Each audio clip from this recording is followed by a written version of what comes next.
nord de Jersey, tout aussi proche des côtes françaises, Guernesey est la seconde île en superficie de l'archipel anglo-normand. Elle bénéficie de la même autonomie que sa voisine vis-à-vis du Royaume-Uni et ne fait pas non plus partie de l'Union européenne. Entre les résurgences du passé et la modernité, la vie semble paisible sur l'île, préservée de l'agitation du monde.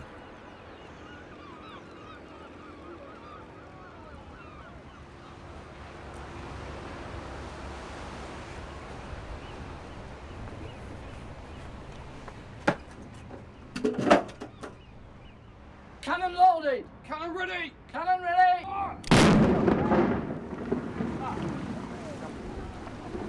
Cette terre entourée d'eau a été la seconde résidence d'exil de Victor Hugo. Durant 15 années, il a écrit ici ses derniers grands chefs-d'œuvre.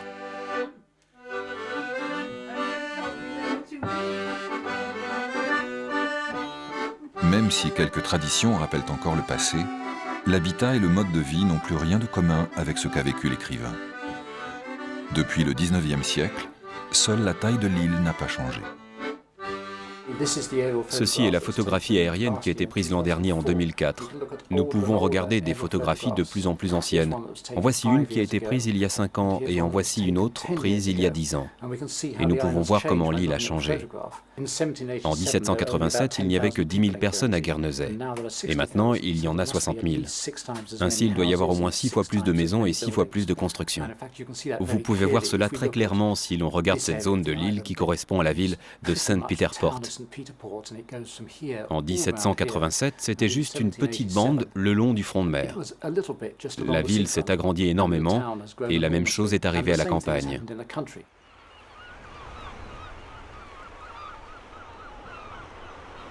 L'accroissement de la population est dû principalement à l'immigration. Avec 60 000 habitants sur une superficie de 63 km², Guernesey présente la particularité d'avoir la plus forte densité humaine de l'archipel. Sur cette surface limitée par la mer, les constructions se sont progressivement réparties sur l'ensemble de l'île, laissant peu de place aux espaces naturels. Cependant, quelques zones humides, ainsi que la bande littorale ouest, ont été préservées, et leur gestion a été confiée à la société guernesiaise, comme l'ensemble du patrimoine de l'île.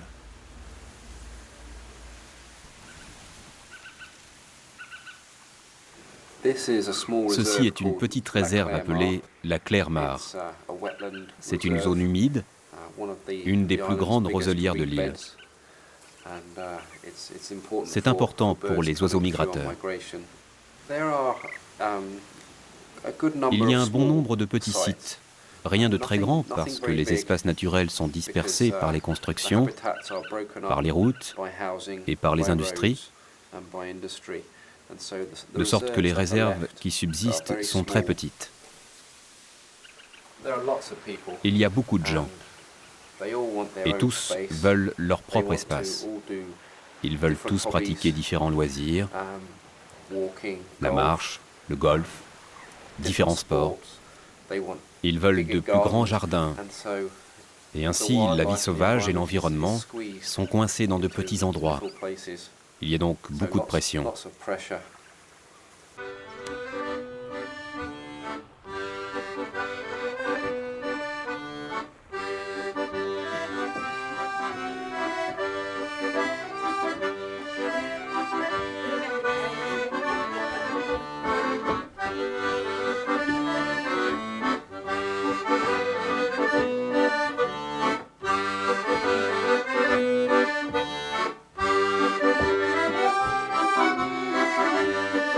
Comme à Jersey, les travailleurs de la mer et ceux de la terre se sont raréfiés, laissant place aux banquiers, avocats et comptables.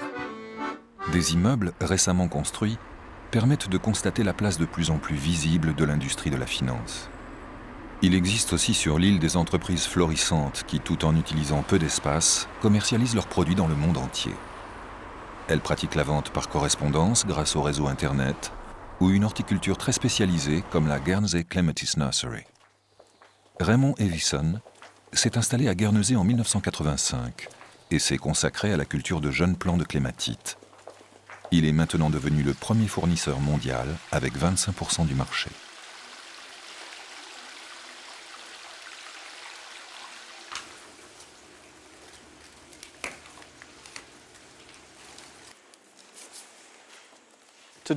Aujourd'hui, et depuis nos débuts, notre pépinière s'étend sur 4 hectares de serre.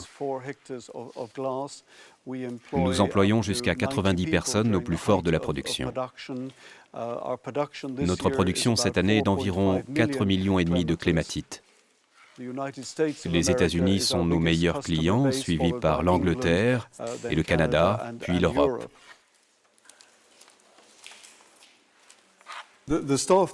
Quant au personnel avec lequel nous travaillons, certains sont de Guernesey, d'autres de Lettonie et aussi de l'île de Madère.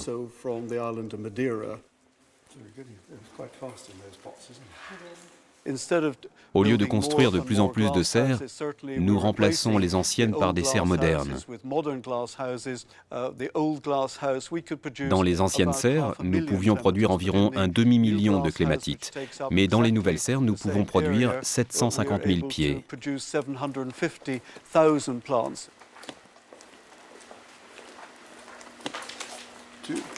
Je vais vous montrer le pot avec son système de racines.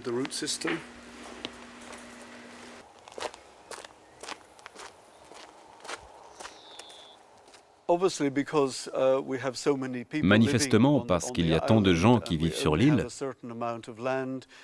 et que nous n'avons qu'un nombre limité de terrains et un certain stock de maisons, le prix de l'immobilier continue de croître. Nous savons que l'inflation ici est un peu plus élevée qu'en Angleterre, mais similaire à celle de l'île de Jersey. Mais si vous comparez cela avec les avantages de la vie sur cette île très agréable, vous pouvez vous attendre à payer un peu plus que la norme, alors que vous profitez de beaucoup d'avantages. Effectivement, la vie est plus chère à Guernesey que sur le continent, surtout en termes de logement. Il existe 2 marchés immobiliers distincts, l'open market, marché libre, et le local market, réservé aux habitants de l'île. Un nouvel arrivant sur l'île doit donc orienter ses recherches sur l'open market, le marché ouvert à tous, à condition d'en avoir les moyens. Quelques appartements et environ 2000 maisons sont classés sur ce marché particulier. Je vous emmène voir un lotissement résidentiel qu'on appelle Fort George, qui est un ancien fort où il y a une centaine de maisons, de résidences de luxe et de bungalows, dont beaucoup jouissent d'une vue sur la mer. Il s'agit là de la tranche la plus luxueuse du marché immobilier. La maison que nous allons voir est proposée à 1,5 million de livres. Dans ce lotissement, les prix commencent à environ 1 million de livres. Et les propriétés les plus luxueuses, avec des vues splendides sur la mer, se vendront à près de 5 millions de livres. Cette maison a été construite dans le style géorgien, mais il s'agit d'une construction moderne qui date de 1973. Elle a donc de hauts plafonds et des éléments de style, mais avec toutes les commodités d'une maison moderne.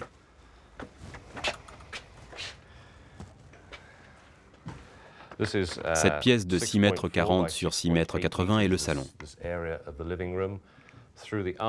À travers cette arche, vous gagnerez la partie salle à manger. Et puis aussi sur le même niveau, nous avons la chambre principale, la chambre de maître.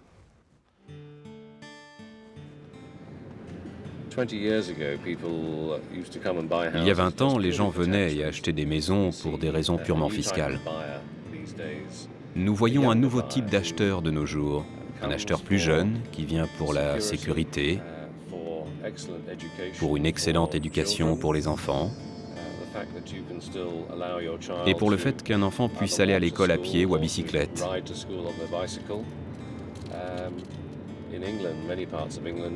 Dans beaucoup d'endroits en Angleterre, vous ne pourriez pas le faire aujourd'hui. Nous avons aussi un taux de criminalité très bas et une qualité de vie agréable et facile. Ici, vous avez une maison construite dans les années 30. Il s'agit d'un segment plus économique du marché ouvert de Guernesey. Son prix est de 675 000 livres. Les habitants de Guernesey peuvent acheter un logement sur le marché local, moins cher et moins luxueux. Cependant, le coût de l'immobilier sur ce marché a augmenté de 650% sur les 20 dernières années.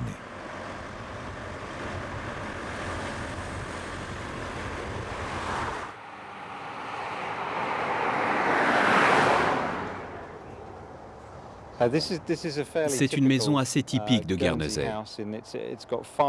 Elle comporte 5 fenêtres et une porte d'entrée au centre. Elle est construite en granit local.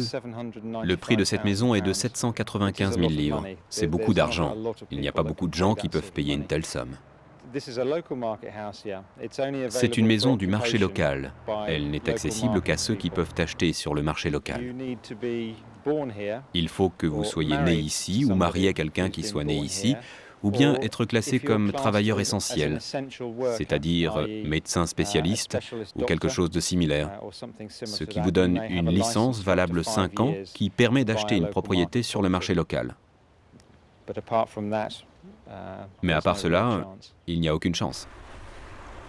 Il y a à peu près 20 000 maisons sur le marché local sur l'île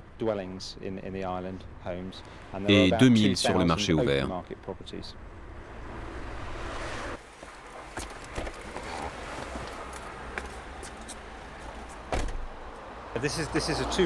Ici, il s'agit d'un 2 pièces dans un appartement rénové à l'étage supérieur de cet immeuble, avec vue sur la mer à l'ouest et à l'est. Le prix est de 208 000 livres. Tout est neuf, avec un four intégré et bien équipé. Et aussi une très belle vue sur Sercq et les îles.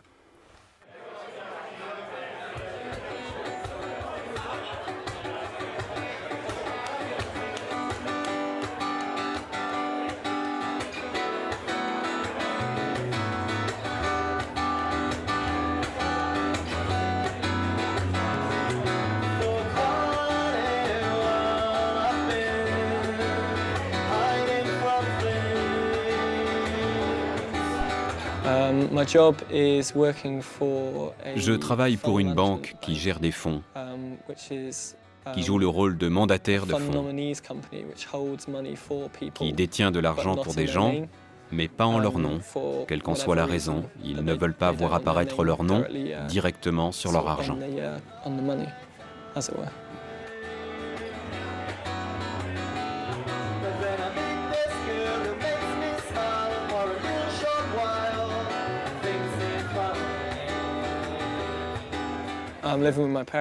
Je vis chez mes parents en ce moment.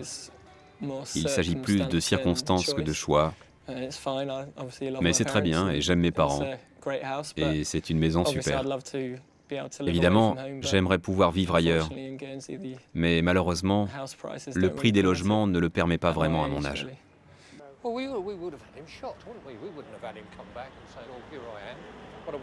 Dans ce contexte où l'accès au logement est devenu problématique, le ministre du Logement, Dave Jones, se consacre essentiellement avec son équipe à doter l'île de logements sociaux. Are we happy that they're accurate? They are accurate, yes. And they reflect the true picture of where we are at the moment? They're absolutely Les fine. 2000 logements existants sont encore loin de satisfaire les besoins. Et encore une fois, le terrain est rare sur l'île. That's encouraging, actually, isn't it? Yeah. Because it's Guy, this is all part of it. Tout cela en fait So it's partie. probably best just to Aussi, je do pense que this c'est here, probablement mieux de filmer ce bout-là. Okay? 'Cause the other Ok, parce side of que the l'autre greenhouse côté de la serre est pareil à is just the celui-ci. same as this. This area here is what Cette zone known as est an ce qu'on appelle HTA, une HTA, stands for Housing ce qui Target veut dire Area. zone destinée à It's an l'habitat. area that has been designated, C'est une zone qui a été choisie par le by the département de l'environnement et celui du logement pour de futurs besoins en logements sociaux locatifs. À Guernesey, la seule chose qui ne grandit pas est la taille de l'île. Tout le reste croît à Guernesey, sauf la surface de l'île. Aussi, nous devons utiliser le terrain que nous avons de façon très prudente. À mon avis, il y a eu trop de terrain dans le passé qu'on a laissé partir à des promoteurs privés. Alors que peut-être le gouvernement, il y a de nombreuses années, aurait pu constituer des réserves foncières pour de futurs besoins en logements sociaux.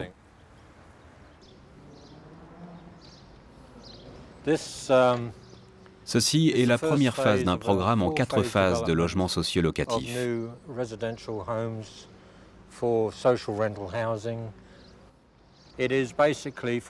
C'est essentiellement pour des gens qui peuvent payer un loyer, mais qui ont besoin de logements à des prix abordables et ne peuvent pas payer les loyers excessifs pratiqués dans le secteur privé à Guernesey. Jade vit avec sa fille de 4 ans. Elle s'est retrouvée sans emploi et sans logement suite au décès de sa mère chez qui elle vivait. Afin d'y avoir accès, nous avons un système de points. Ainsi, vous obtiendrez des points pour le surpeuplement, des points pour un logement humide, des points pour le nombre d'enfants que vous avez, et même des points pour le temps que vous avez attendu pour un logement social, et des points en plus selon votre situation financière. C'est la plus petite des chambres. Bien. Vous espérez travailler plus tard? Oui, quand ma fille commencera l'école. L'année prochaine, je m'y mettrai. Quel âge a-t-elle maintenant? Elle aura 4 ans en novembre. Elle commencera un peu en retard.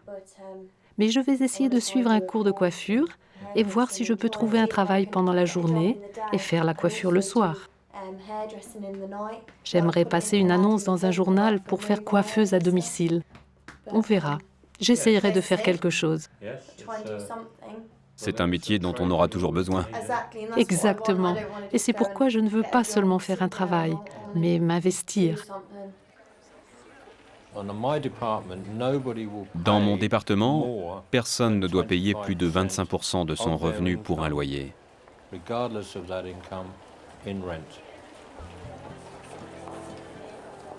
Malgré cette flambée immobilière, 76% des Guernesiais possèdent leur propre logement, ce qui représente un des plus forts pourcentages de propriétaires en Europe de l'Ouest. Lorsque l'on ne bénéficie pas de hauts revenus, il faut donc trouver la solution adaptée à ses ressources pour habiter dans sa maison. I'm George Torrode. Je m'appelle George Torrode. Je suis né ici. Je ne vais pas vous dire mon âge. Je suis charpentier. Je travaille pour le service de santé local. Je suis aussi délégué syndical pour la Fédération des travailleurs. Voici ma femme, Sandra, et ma fille, Melissa, qui a 11 ans et qui s'apprête à changer d'école. J'ai construit cette maison. Étant charpentier, j'ai eu la chance d'être capable de construire une maison. Par ici, beaucoup de gens du métier construisent leur propre maison. Cela m'a pris environ 3 ans. Oui, tout en travaillant, bien sûr. Je construisais la maison après mon travail. Je prenais le thé et travaillais ensuite sur la maison. Étiez-vous seul pour construire votre maison? Oui. Sandra a fait les travaux qu'elle pouvait faire. La vie est difficile pour les autres gens au bas de l'échelle, car c'est cher de vivre dans l'île. Les prix sont élevés. Il n'y a pas d'endroit bon marché par ici. Ils ne baissent pas les prix, ils les augmentent. Je peux vous assurer qu'en Angleterre, ils baissent les prix, mais pas ici. Les prix augmentent. À mon avis, je ne peux pas parler pour les autres, mais être un centre financier, est-ce que cela nous donnera les moyens d'avoir ce dont l'île a besoin? De bons services publics. Nous avons tout de même de bons services.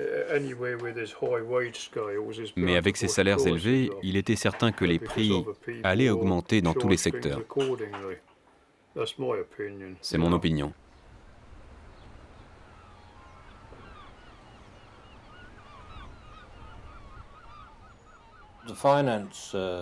Le secteur financier à Guernesey est un énorme moteur qui entraîne notre économie. Nous avons une économie de 320 millions de livres par an, dont 65% vient d'une seule industrie, les services financiers. Par conséquent, il faut les protéger. Si nous désirons de nouveaux logements, si nous voulons de nouvelles écoles, cela coûte beaucoup d'argent et nous devons obtenir cet argent de quelque part.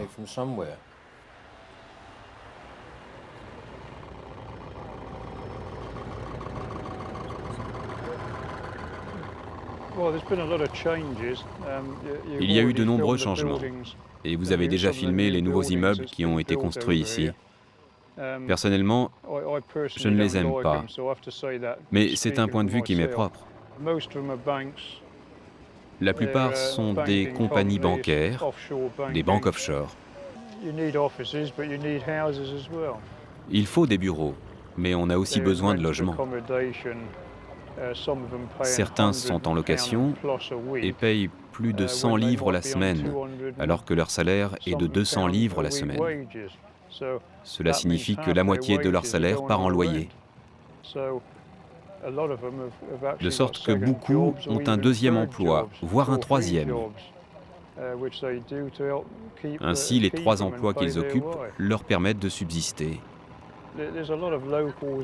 Mais il y a beaucoup de Guernesiais qui ont quitté l'île pour une raison ou une autre.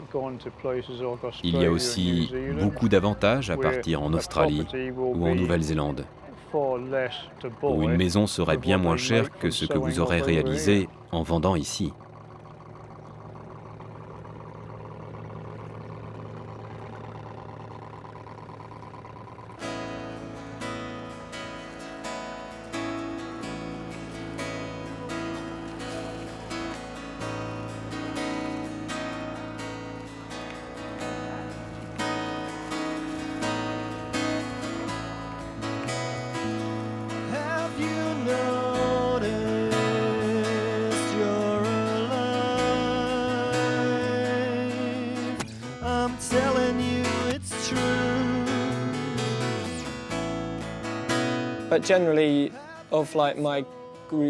Généralement, dans mon groupe d'amis de mes années d'école, la plupart travaillent dans des banques, ou sont professeurs, ou bien se tournent vers les professions judiciaires. Cependant, c'est autour du secteur financier que les gens sont employés à Guernesey.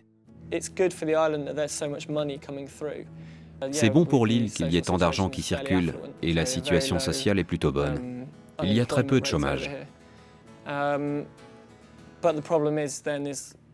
Le problème est que si la situation financière et économique du monde venait à changer et que les banques quittaient l'île, je ne suis pas sûr que l'île se débrouillera avec les normes économiques qu'elle s'est elle-même fixées.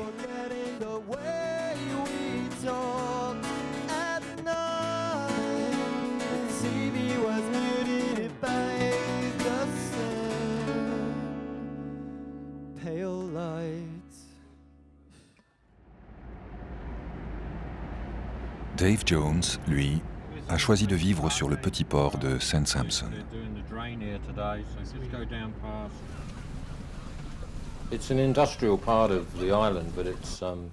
Il s'agit d'une zone industrielle de l'île, mais c'est un petit port très actif et ma maison est à un jet de pierre de la mer.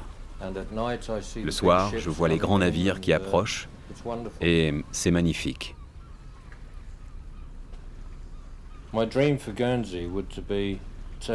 Mon rêve pour Guernesey serait d'avoir un ensemble complet de logements pour tous les niveaux de revenus. C'est une très grande tâche, un énorme défi. Une autre chose que je voudrais dire, c'est que Guernesey devienne moins dépendante d'un seul secteur de son économie. Actuellement, nous sommes trop dépendants de l'industrie de la finance. Je pense que ce n'est pas sain et nous devons changer cela.